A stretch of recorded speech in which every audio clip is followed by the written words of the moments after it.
Hello, and welcome to our channel, Vedic Solutions, and I'm your host, Harinama Chintamani. Today's subject is about meditation. I've heard so many people say, I just can't meditate. I just can't.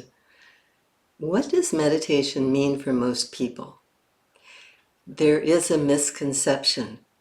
So when you say that you cannot meditate, actually you're being honest.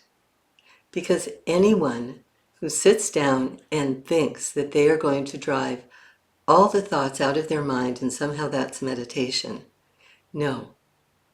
We have to understand the nature of the mind, and that's why these Vedic literatures are so incredible, because they explain to us the nature of reality.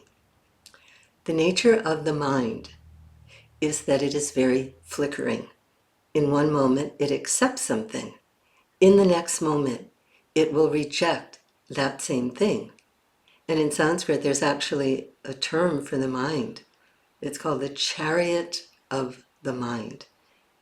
Haven't we experienced that? Our mind dragging us here, dragging us there. And inside we feel, I should spend time quietly. I should spend time with God. We feel that inspiration. It's a wonderful inspiration. There has been so much misinformation that has confused people as to how to actually spend that time with God if they're not part of one of these sectarian forms of faith. That is why these Vedic literatures are very different. They are books of knowledge. If you have a belief in something, you might have a belief that is not based on fact, but knowledge. This is based on the words of the Supreme Lord himself from the beginning of creation. He is saying, this is how the world works.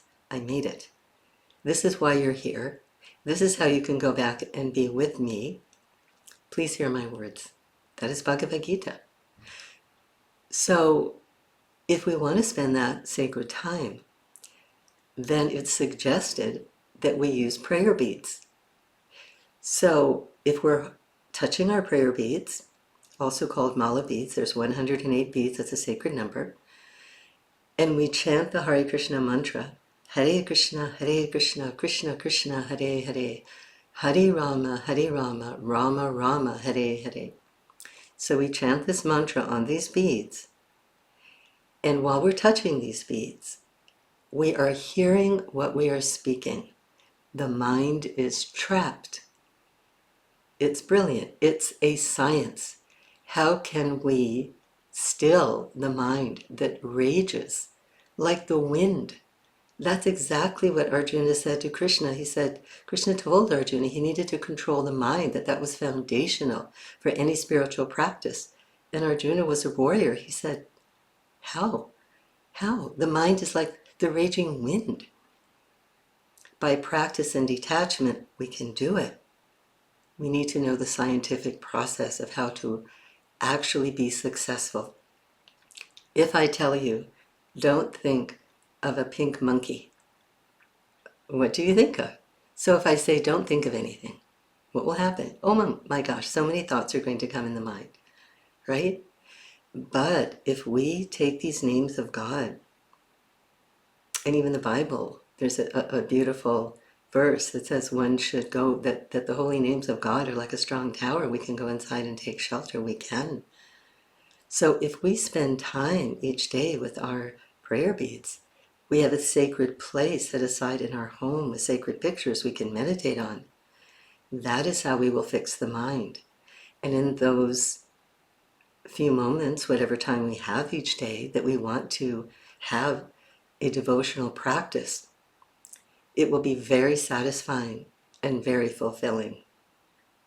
So that's what I wanted to share with all of you today.